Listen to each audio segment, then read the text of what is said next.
Hi, myself Dashmi. Welcome to the second episode of our podcast, that is Impact of NEP 2020. And NEP 2020 aims to transfer the Indian education system, making it more relevant, inclusive and effective in preparing students for the future. The National Education Policy 2020 is a comprehensive framework for transforming the Indian education system. It aims to create more inclusive, flexible and holistic approach to learning, focus, thinking, creativity and skill development. We have a special guest, Mrs. Vidya Uday Kumar, 23 years of experience in the education field and a principal for an institution. Welcome you, ma'am. Thank you, Dashmi, for inviting me. Let me introduce myself. I am Vidya Uday Kumar, as Dashmi said. I am a principal of Sri Chaitanya Techno School with around 23 years of experience in teaching field and around 8 years of experience as principal. I am glad today that I am invited here just to share my knowledge on National Education Policy 2020. I am glad that I've been given an opportunity.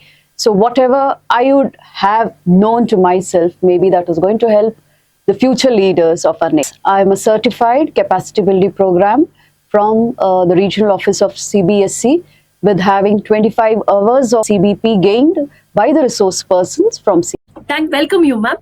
Today, I'm more interested to know about the NEP.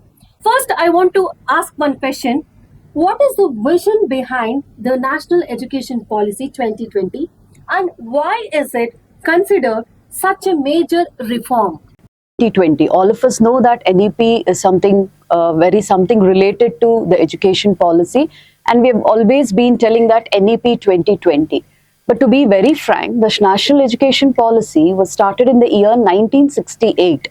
Then the Prime Minister Indira Gandhi, she was the one who introduced after the independence to the nation called as National Education Policy. Then the motto of National Education Policy was universal education. That means education to each and every child who is born in India. But later it got reformed in the year maybe 1986, followed by 1992, 2009, and latest is National Education Policy 2020. The purpose of this National Education Policy is, first of all, the holistic development. Now, what is holistic development? Holistic development is a 360-degree development of a child. It can be inclusive education there, it can be the critical thinking, it can be the cognitive development. So when a child enters the school, what a child has to be reformed as he comes out of the school, maybe after 14 years of education, is what is National Education Policy 2020. Nice introduction, ma'am. How do you think NEP 2020 will change the future of schooling in India? That's a very great question. As ma'am asked me, how does it change? Change is a need of an hour, Dashmi, now. So it is a future of school in Indian education. Earlier, NEP was only a rote education. That means a child needs only a knowledge and understanding. But we are in the era of 21st century. Just a rote learning and a traditional learning is not enough for any child. As I said, we are in the 21st century. Curriculum here, instead of rote memorization, focuses more on critical thinking, exploration of the lessons and also hands-on activities. So that is a major change. Apart from that, National Education Policy gives a quality education to the children.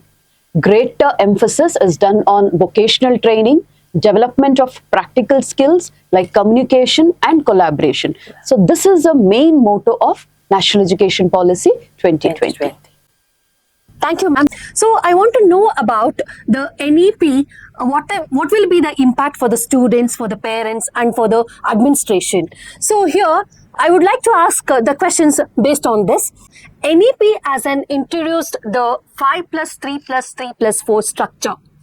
Instead of the old 10+2 system, how will this affect the students at the school level? So, whenever we talk about NEP, the first and foremost thing what people say is not as National Education Policy, but we define it as 5+3+3+4. Now, what is this 5+3+3+4? It is the way the whole NEP is structured. Earlier, as you said, we have learned 10 plus 2, that is the 10 years of basic education and 12 years of university education or pre-university education. But the National Education Policy has neatly defined the 14 years of education, that is into 5 plus 3 plus 3 plus 4. Now, what is this 5 plus 3 plus 3 plus 4?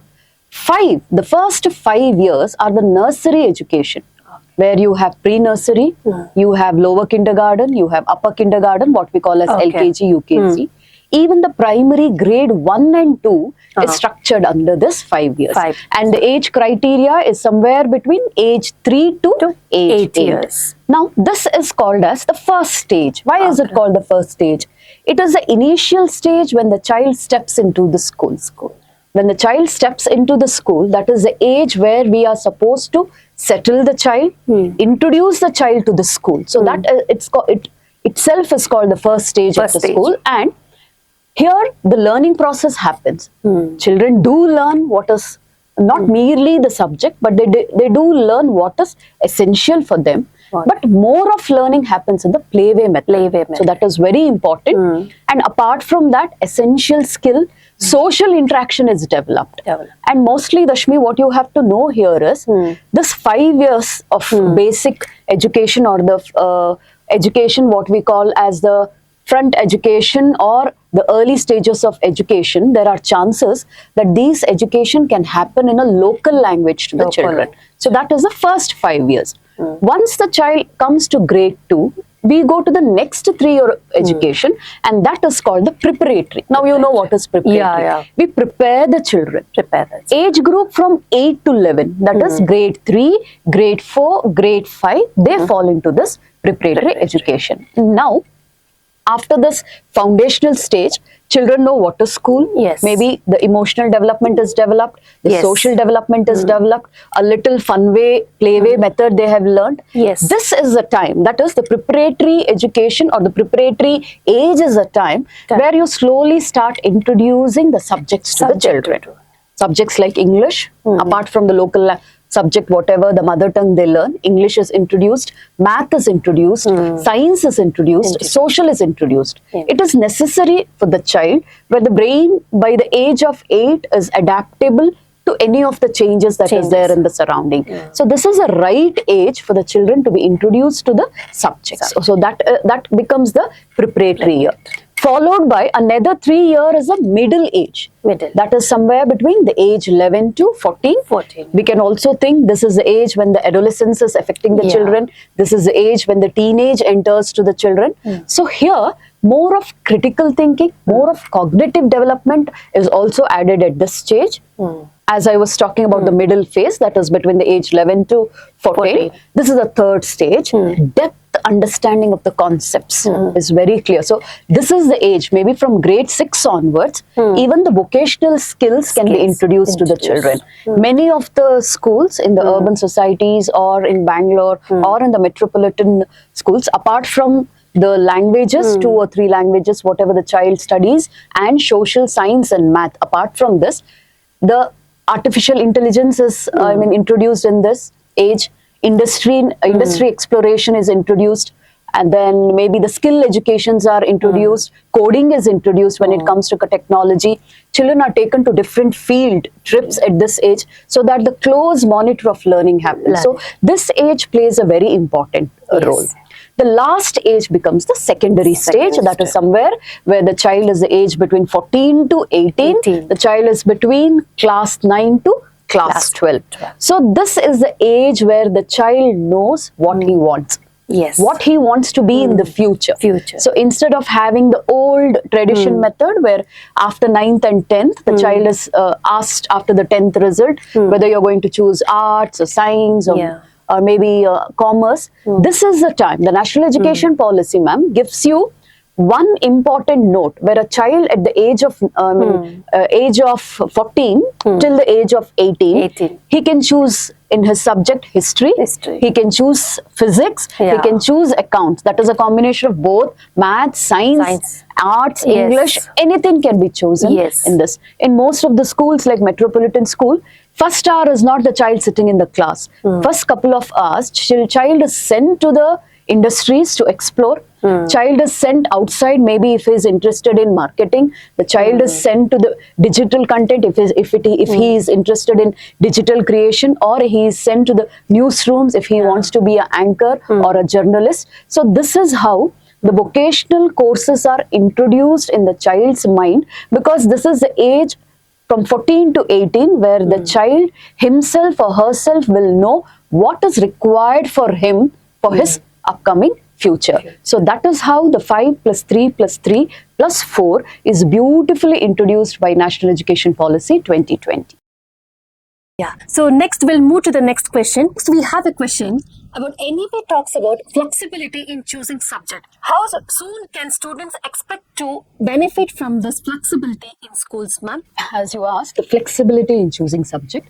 This flexibility in choosing subject starts from grade 9 itself. Now, along with the regular subjects what they have, each and every child, according to the NEP, can choose a subject, a vocational course, or any subject like artificial intelligence or coding or maybe pottery or something related to astronomy. So when he chooses the subject, he is supposed to write the exams also based on these subjects. So when he writes, he gets a clear thought that after his 11th and 12th, what is he supposed to do? So that is how the flexibility of choosing the subject is offered by NEP itself. Okay, ma'am. Thank you, ma'am. Now, NEP highlights the importance of teacher training and also the continuous professional development. So, how is the school preparing teachers for this transformation? Now, transformation is a need of an hour. It is very important.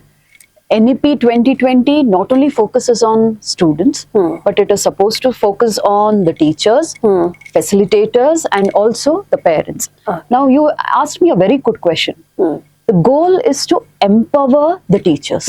Okay, unless and until the teachers are empowered or upgraded with the skills of NEP, the teacher cannot convey the same to the students. Yes. So, CBSE has planned 50 hours of teaching for the students, that is CPD, as you said, continuous progressive development of the students. In that, 25 hours is an in-house teaching. That is, the school itself can train the teachers for 25 hours throughout the academic year. The other 25 hours is mandatory by the CBSE, where the school is supposed to enroll itself with the regional office of CBSE, and the CBSE will send 2 resource persons. The school, beforehand, the school is supposed to choose a subject. It can be stress management, it can be NEP 2020, it can be NCF, it can be happy hours of teaching. There are around 64 to 65 topics which the school can choose. And once the subject is chosen, the CBSE will send the resource person. The school is supposed to organize for all the teachers who are there in the OSS.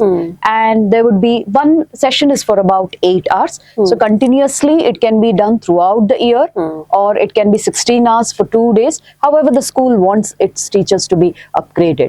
So once the teacher enrolls for this capacity building program, a teacher is certified with that. So the certificate has lot of values, and that is how the continuous CPT is developed in both from the school end and from the CBSE itself. So 50 hours of CPD is must for each and every teacher. NEP highlights the importance of reducing the pressure on the teacher. Does it add more responsibilities? Yes, it adds more responsibilities because here each and every teacher should be skilled and upgraded. Unless and until he or she is skilled and upgraded, they cannot streamline the things to the students. So we wouldn't call it as pressure, but it should be a pleasure to the teacher, because she is also leading to the students who are accompanying to the 21st century. Yes, ma'am. Now, parents often worry about the exam pressure and the board exams. So, NEP proposes change like multiple attempts and also the less high stakes exams. And also, how will this help parents and the children? Yes. Now, NEP should be known by the students. NEP should be known to the school, to the teachers, to the management. NEP should be known to the parents as well. Also. As you said, yes, exam fears or multiple exams fears. This year, the CBSE board for grade 10 has introduced we wouldn't say multiple exam, two exam system. The first exam, as usual, in the month of February, where the child will be attempting all the exams, maybe 5 subjects or 6 subjects, whatever the child has chosen. He or she is supposed to attempt all the 6 subjects. This time, there's one more examination. Once the exam is written by the child and the results are out, wherever the child gets less mark, he has been passed, but he gets less mark in one of the subjects, the child can reappear to this examination one more time. So that is multiple assessment. And for example, math, he gets 50 out of 80.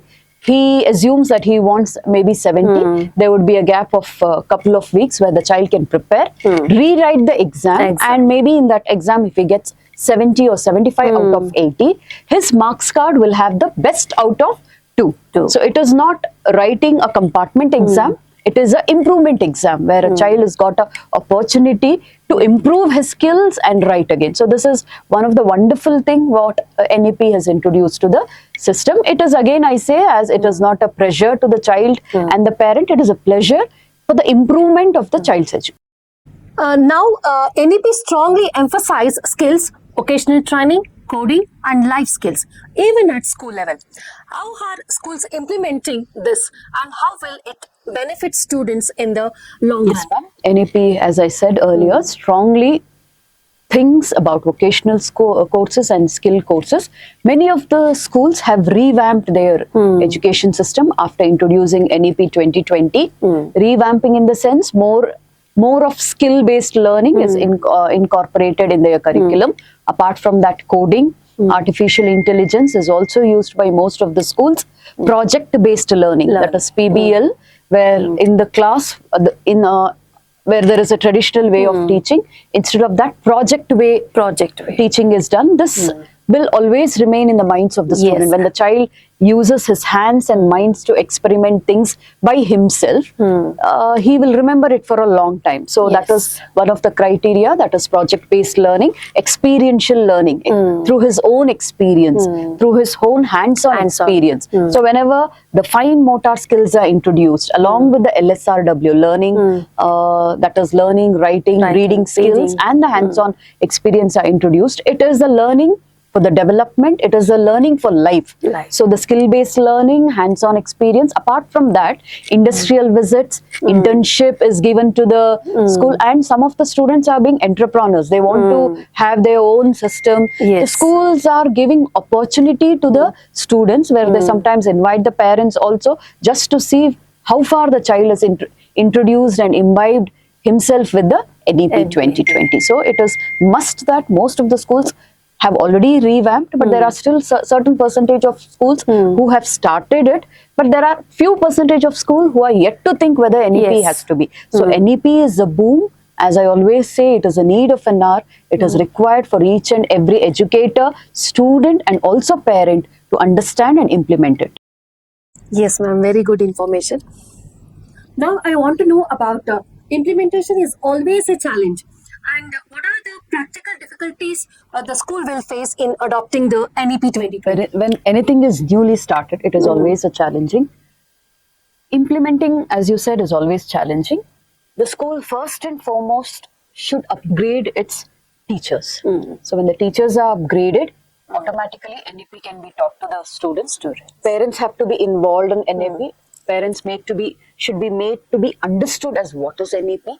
Maybe certain schools, the infrastructures need to be changed. Like they should be having a computer lab which can cater to the needs of NEP. They should be having a science labs which can be catered to the NEP. Apart from that, there should be resources which is required for the students for the vocational courses and skill courses. Also, along with that, the management of the school should have a little leadership quality just to go and cater or maybe symbiosis itself to a few of the other institutions where this particular school child can go and walk to the other school to learn better. So these are the certain practical challenges, because NEP coming over the years till 2030 maybe, the government might see that it has introduced in almost all the schools across India. So these are the few of the challenges which the school might have to face in future. Yes. Now, very, very important. So, as in the urban, it's a common, one or the other will be implemented. But what about the rural? So, we shall talk about some rural. So, do you think rural and underprivileged schools will be able to implement NEP at the same pace as urban schools? Yeah, it is quite challenging. The rural schools may not be able to have the same pace as urban, but it is mandatory. Maybe in coming few years, couple of years, even the rural schools might have to take up NEP. I think so. Most of the rural school have started. There are no schools in India which have not started NEP to be introduced. It cannot be as boom as the urban, but I also agree it is challenging for the rural school. They need lot of support in educating their teachers and upgrading the skills of the teachers or the educators in the school or the management. But for anything to start, we have to always take a first step. So there will be challenges, but never to forget, we are dealing with the 21st century students. Maybe in the urban or in the rural, and internet is widespread. It is not that difficult also to reach out to the rural students. But the school management, if they take the initiation, even it can be reached to the rural areas also. Yes. Nowadays, many are upgrading in the rural areas also, and this will be it will be changed a lot in the future. Yes, true. Yes, ma'am. Now, if a student listening to this podcast ask, how will NEP 2020 affect my future after SLC? What would you tell them? Now, as I said, let us not wait for 10th standard. NEP is introduced from grade 9. Though it is introduced in the foundational ages, from grade 9 to 12 is the secondary age. Any child who takes up NEP, in his education system, has a right to choose any of the vocational courses from grade 9. So by the time he finishes 9th, 10th, 11th and 12th, as I said earlier, he will have a very clear idea as to what he is supposed to learn in NEP. Maybe something related to medicine or engineering or trade or healthcare or digital marketing. He will be very much aware. So any child who's listening to this podcast, kindly gear up your sleeves. You have to involve yourself in your NEP and you will have a bright future if NEP is introduced in your schools. Final question for you. So what is your message to the students, parents and teachers about embracing NEP 2020? Very good question. As I always say, a school will not just run by the teacher or maybe the management.